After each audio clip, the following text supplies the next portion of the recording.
Hey guys,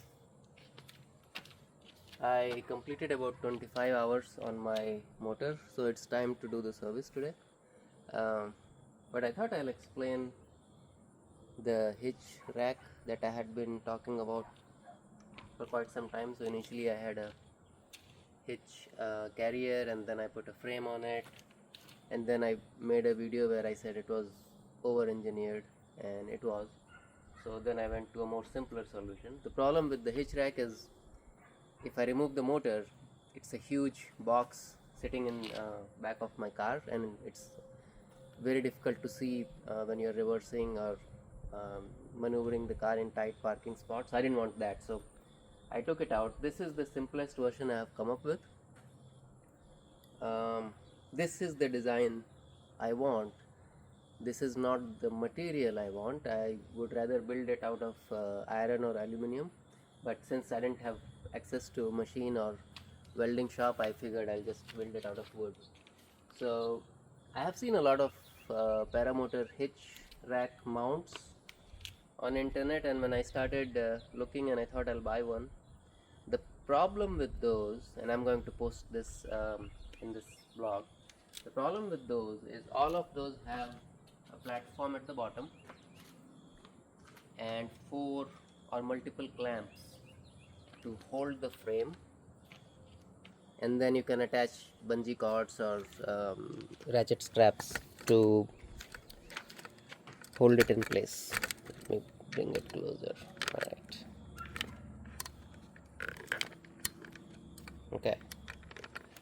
Now, the problem with that is when your rack is anchored at the bottom, your entire center of mass is at top here on the engine, and some mass is distributed down on your petrol gas tank depending upon how much gas you have, but majority of your mass is sitting here.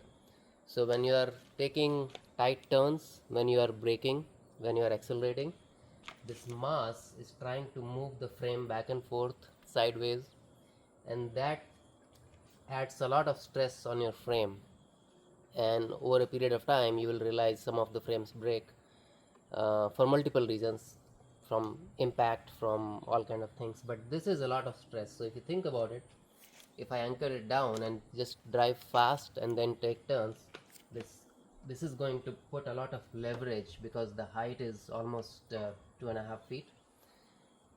It's not good for the frame. So I'm not selling these. I don't have time to build these, but anyone listening, I'm going to post it in the paramotor group on Facebook. Anyone listening, if you are building a paramotor rack, the design you want to have is an anchor at the bottom to kind of hold this from slipping and moving around, but you also need a strong anchor up here so the motor doesn't move back and forth. Again, I didn't have access to a lot of machines or tools, so what I did was I got a double hitch dual extender, so it has 2 mount points, and I use those 2 mount points to put a 5x8 bolt. It's really strong, and that gives me enough leverage for it to prevent any kind of motion.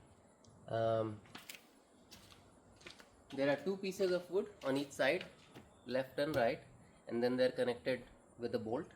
They're also connected at top, so they don't flex. And then in here I have cut a little bit of slot for the engine to go in. It's really snug. It takes a while to pull it up, but it holds the engine in place and it doesn't let it move. You see, the blades are free. There is not a lot of stress on these. It's really held by the motor itself. And if you are, so all I do is I align this frame at the bottom, and then I lift and slot it in. I would say it's about 4-5 inches down. So unless I'm driving so fast that the entire motor jumps up 5 inches, it's not going anywhere. But just to be safe, I have put another bolt up top, so this holds it. Let me remove this and show exactly how this works.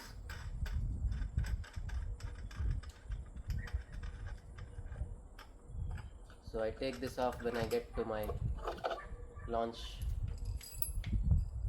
point, and That's it. That is the only thing I need to remove. At this point the motor is free to come out.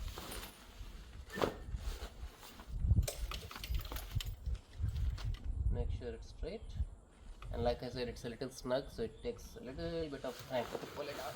There you go.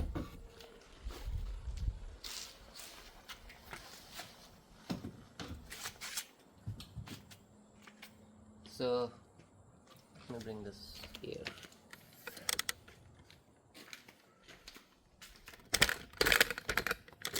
There you go. So as you can see, this is made of a hitch extender which allows me to mount points. At the end of the bottom I have a hitch step stool. It's a stool which allows you to in fact stand up. It's fairly sturdy, so it takes a lot of weight. And then I have just bolted a few bolts to create kind of a frame for motor to sit, so it doesn't move around. It gives me about 2.5 inches of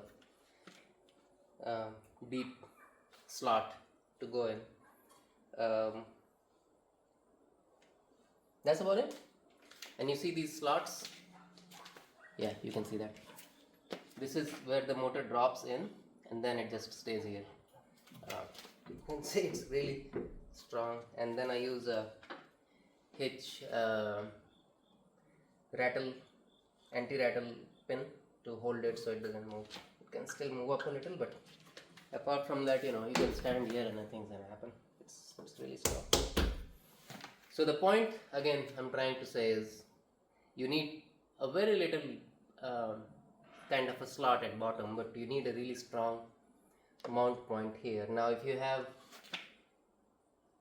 a Jeep or another vehicle which has spare tire here, you could use that, right?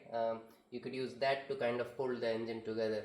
You're not trying to hold the engine vertically. That's what your bottom is doing. You're trying to hold the engine from moving in this plane, left, right, back, forth. Bottom, you got this for that. So as long as you hold it in place, your motor will stay secure. And there is really nothing holding at the bottom. So I'm not holding the frame at all. Frame is almost free to move. It's just the motor that is restricted, which is what I want. That's where you want to hold. In fact, if you didn't have any gas, the entire frame is weightless, like a few pounds. Your entire mass is at the engine. If you just hold it tight, you can leave the frame to move freely and nothing's gonna happen. I'm gonna put it back just to show how it goes. And then I have let me put it here. You can see it from here. Yes.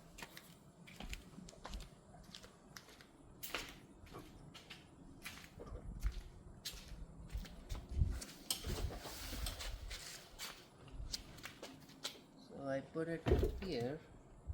Make sure it's aligned. Make sure the blades are straight. You can't have them vertically because it hits the hitch. And that's it. Move it up. Slide it down. Make sure it's slotted correctly. And that's it. It's not going anywhere. So it's literally a drop and go system. That additional bolt can go in here just for additional safety, but I really don't have to. Alright, so that's the hitch mount, the motor mount.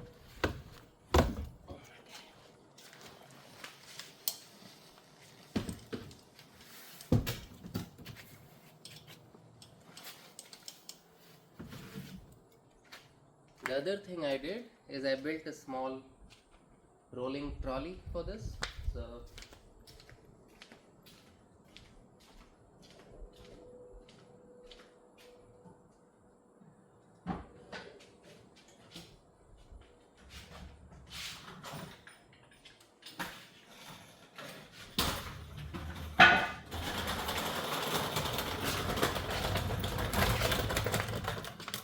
So this thing just goes under it. You have to lift it slightly, and then the whole thing goes out along with the motor on it. So once I'm done, and if I don't have another trip planned in the evening or the next day, I can take the whole thing out of the hitch and the car is free of all attachments. So this swivel wheel allows me to move it around when I'm trying to put the hitch in. So that's all.